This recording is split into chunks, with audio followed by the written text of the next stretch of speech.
que tem sido transcorrendo, transformando tempo, espaço, navegando todos os sentidos, pães de açúcar, corcovados, fustigados pela chuva e pelo eterno vento, água mole, pedra dura, tanto bate que não restará nem pensamento. Tempo rei, ó tempo rei, ó tempo rei, transformai as velhas formas do viver, ensinai, ó Pai, o que eu ainda não sei, Mãe Senhora do perpétuo socorrei.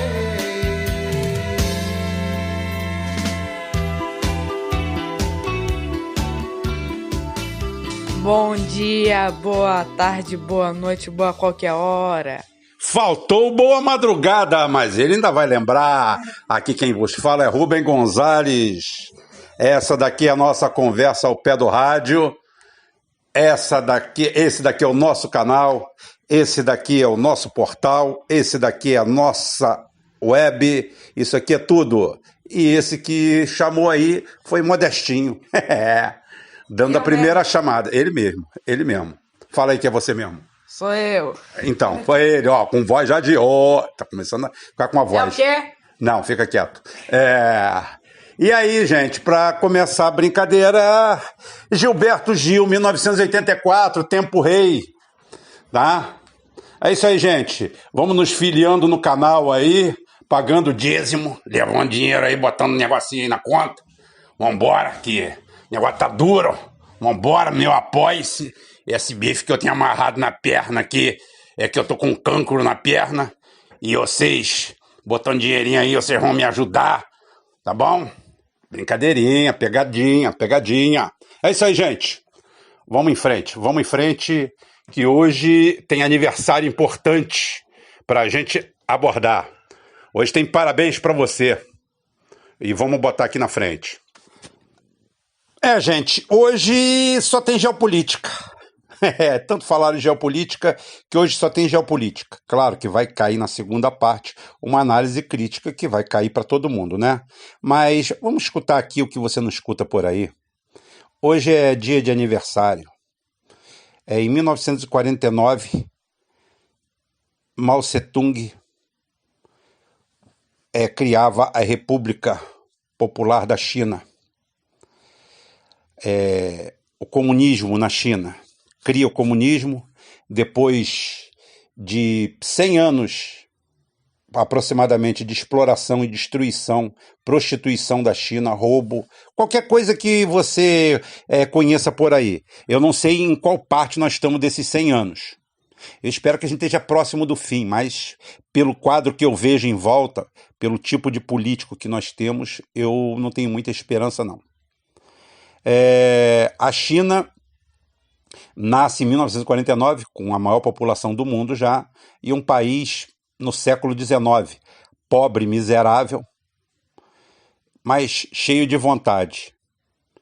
E Mao Tse-tung começa a revolução, acertos, erros, de tudo quanto é jeito.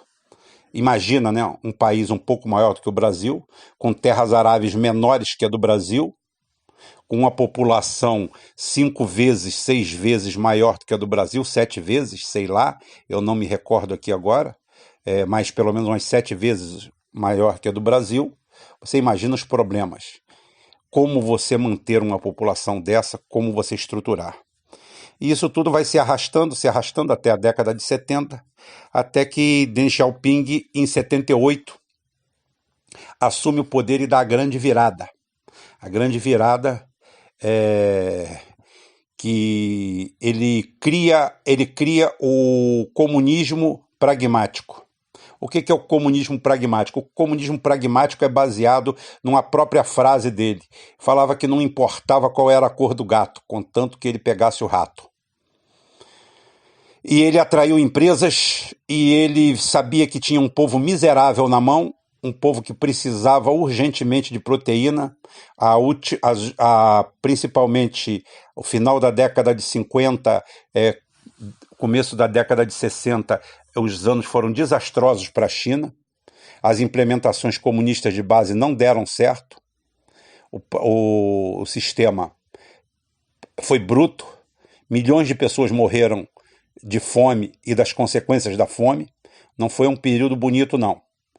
Todo país tem que passar por certas provações. E Deng Xiaoping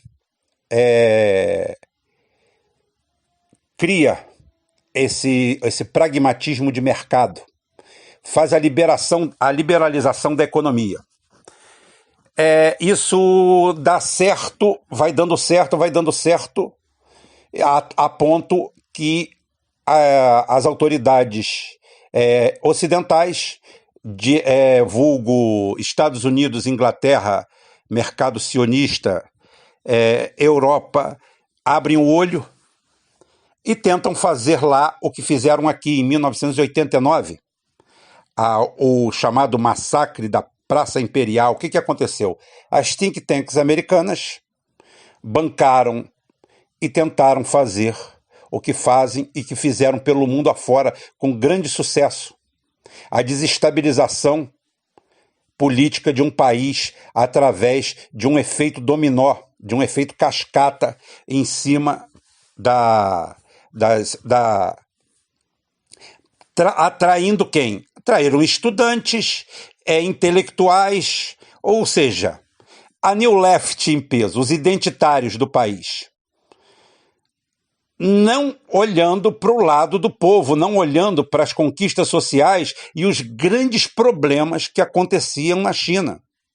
Problema de proteína em cima da mesa. Aí, em torno de 5 mil pessoas formam um grupo, mas as think tanks esperam que essa progressão seja geométrica. Não contavam com a mão e o peso do Estado, que, agindo de forma arbitrária, graças a Deus arbitrária, esmagou o movimento,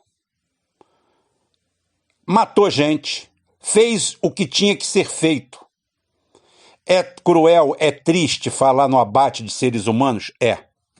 Mas quando você é estadista, quando você governa um país, você não pode titubear. Não existe nome, não existe carteira de identidade, não existe fulanização. Não existe herói que fica parado em frente ao tanque. Eu sempre falei que o grande herói daquele evento foi o comandante do tanque, que num rasgo de humanidade não passou por cima do cara. Porque ele estava ali insuflado, fazendo aquilo ali, aquela imagem célebre que o Ocidente usou para vulgarizar a imagem dos chineses, chamá-los de animais, tentarem queimar o filme deles, porque eles já viam o que poderia vir dali. E eles cagaram mole para o Ocidente e continuaram fuzilando seus corruptos e continuaram tocando seu barco. E você quer saber como é que é o retrato disso? Em 1989, o produto interno bruto chinês era de 451 bilhões de dólares. O produto interno bruto brasileiro eram 448 bilhões de dólares. Ou seja, o produto interno bruto da China em 1989 era o mesmo do Brasil, só que com uma população 7 vezes maior. A nossa renda per capita era muito maior, nós éramos muito maiores, nós éramos gigantes perto dele. E graças à Constituição Federal de 88, hoje, passados 30 anos, olha a situação em que nós estamos. Nós, os liberais, nós, os democratas, nós, os identitários, nós, o governo participativo, abatemos hoje 60, 70 mil brasileiros por ano a tiros. Isso daí numa sociedade em que o porte de arma é estritamente proibido. E nós vivemos uma democracia plena. Eles vivem sob a égide do comunismo, tá? Comunismo de mercado. Comunismo de mercado esse, que as pessoas não entendem o que é esse comunismo de mercado, né? Porque lá a propriedade privada existe, mas com interferência estatal. As terras pertencem ao governo. Todas as empresas têm um conselho estatal dentro, tá? O Partido Comunista é único. Existe sim controle de imprensa. Eles são a prova viva que você não precisa de democracia. Você precisa de alguém que pense no país, pense no povo e pense no bem-estar de todos. E isso acontece. Nós não estamos falando do sucesso da Islândia, que tem 330 mil habitantes, não. Nós estamos falando de um sucesso de um país que tem mais de 1,5 bilhão de habitantes. Ou não sei quantos. Mas é muita gente. A gente não está falando do sucesso da Suécia, que tem menos gente do que os morros cariocas. A gente não está falando do sucesso da Escandinávia inteira, que tem menos população que a grande São Paulo. Não. Nós estamos falando de um país de dimensões continentais, tá? É o terceiro maior país em extensão territorial do planeta. O negócio não é de terra contínua. Tá? Perde para o Canadá, mas o Canadá não conta, porque o Canadá tem partes geladas, tem partes lá que são lagos, rios, bosques. Então é o seguinte, tem muito deserto no Canadá. Então é o seguinte, é isso aí. O porquê que essa economia de mercado. Lá existe propriedade, lá a saúde pública é gratuita, a educação já nem é tanto, a partir de certa idade é pago, mas eles tiraram 850 milhões. Eles tiraram 4 Brasis, tá, da miséria. Eles tiraram 4 Brasis. Se a gente acha que o Lula tirou 40 milhões da pobreza absoluta, aquela história toda da movimentação, que já voltou todo mundo, né, com força e com vontade, eles tiraram 850 milhões, e esses números são ocidentais, tá? Esses números não são de lá, não. E o que eles tentaram lá eu acho que foi entre abril e junho de 89, foi 20 dias, mais ou menos, eles não conseguiram. Aqui eles conseguem, porque aqui existem os traidores, existem os vendidos. Lá também tem corrupção, mas lá tem tiro na nuca. Então, parabéns para a China, a maior potência do planeta atualmente, a maior potência econômica. Se você colocar econômica militar e se você colocar à frente dela com a Rússia, eles são os donos do século XXI. Isso tem tudo a ver com o assunto que nós vamos falar agora. Geopolítica é aqui na veia, vocês não querem?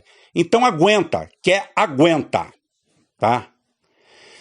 A crise internacional antecipou sua data, gente. Eu começo a achar que não passa de 2020, tá? Só para descobrir uma coisa, deixa eu falar para vocês uma coisa, uma bomba que você só vai escutar por aqui. O impeachment de Donald Trump é fake. O impeachment de Donald Trump não existe.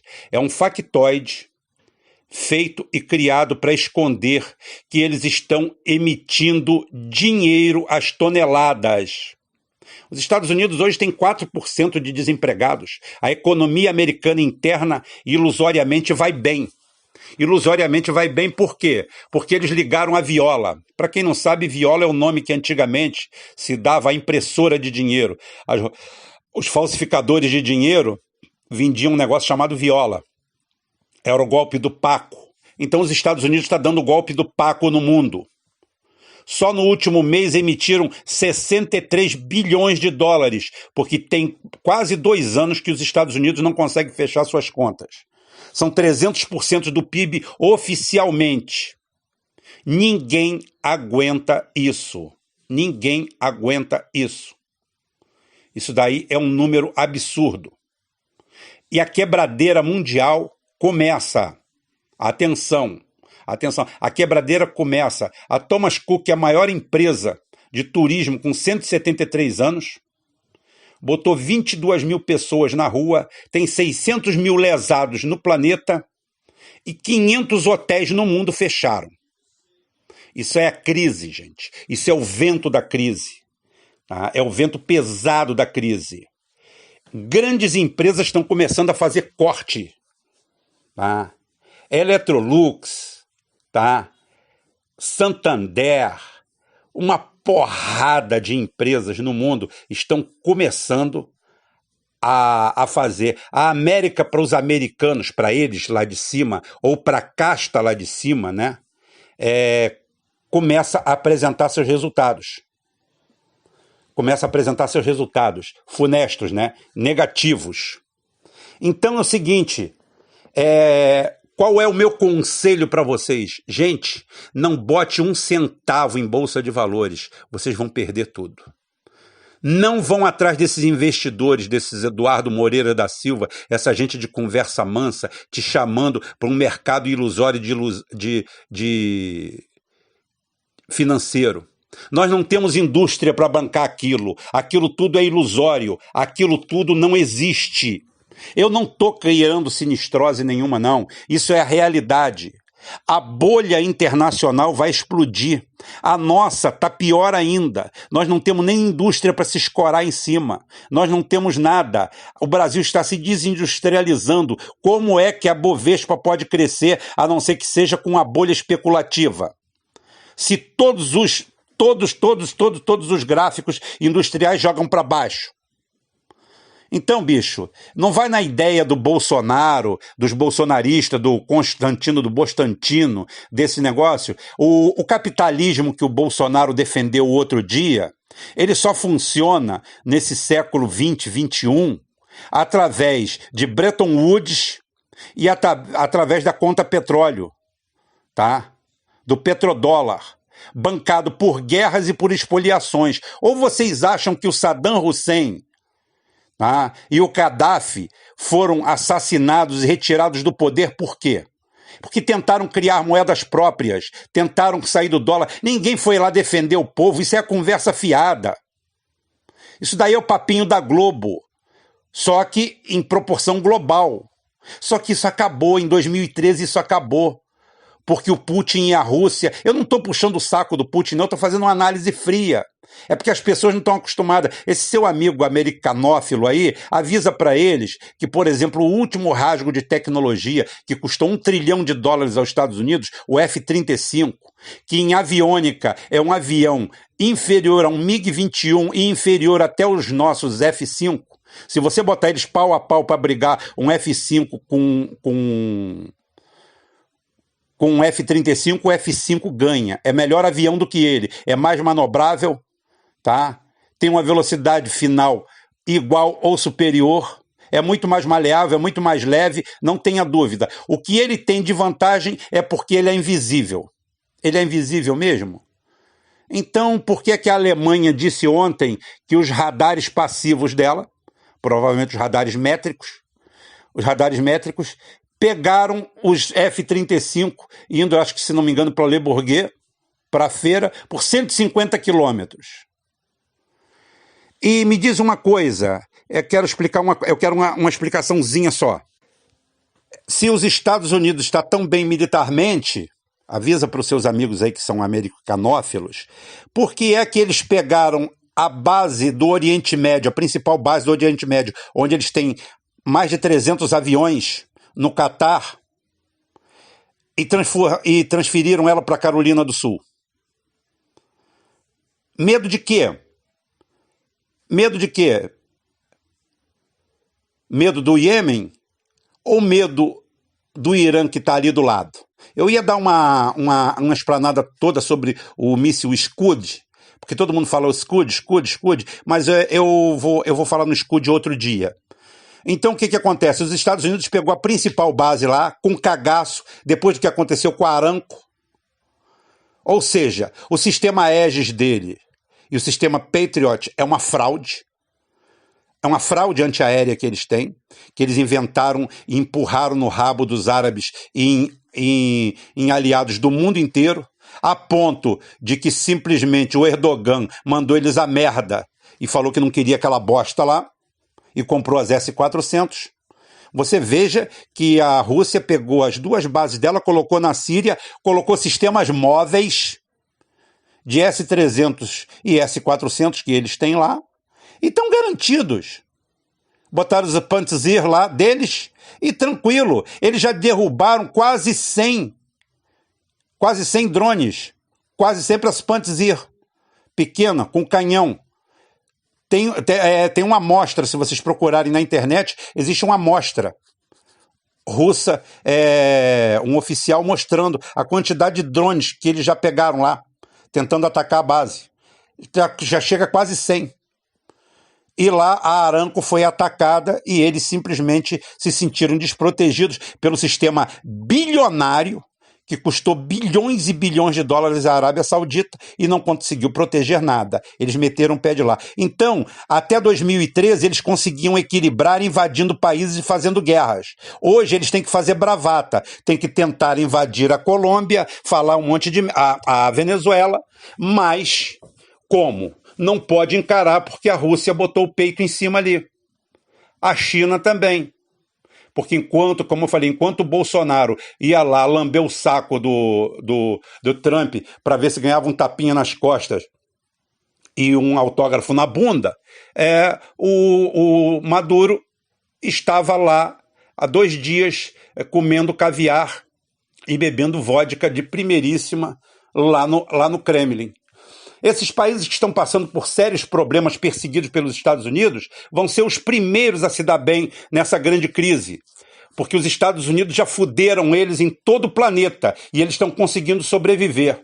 Agora eu quero ver o genial Bolsonaro, o que vai fazer. Como é que vai fazer? Com o crash da Bolsa? Com o crash mundial? E a gente amarrado e abraçado com os Estados Unidos afundando. Porque é isso que vai acontecer. Não tem mais país para invadir. Não tem mais tragédia para cometer. A Líbia foi a última. Com o nível de armamento, com o nível de mísseis que a Rússia tem hoje, acabou a festa. Por que eles não atacam e destroem os Estados Unidos? Ninguém quer uma guerra nuclear. Ninguém quer o fim dos Estados Unidos dessa forma. Até porque existem outras formas desse gigante com um pé de barro cair. E ele está caindo em cima da gente. Lamentavelmente, porque a gente tem esse tipo de gente aqui. Gente que faz um discurso igual aquele discurso retrógrado e imbecil do Bolsonaro lá na ONU, a ponto que ninguém foi lá nem olhar para a cara dele. Deu vergonha de ter um chefe de Estado naquele nível. Ninguém olhou. É como eu falei, eu tô doido para dar uma boa notícia aqui, bater nas costas do Bolsonaro e falar isso aí, parceiro. O que passou, passou, tamo junto. Mas aí, cadê que ele me dá uma chance dessa? O que nós temos hoje é isso aí.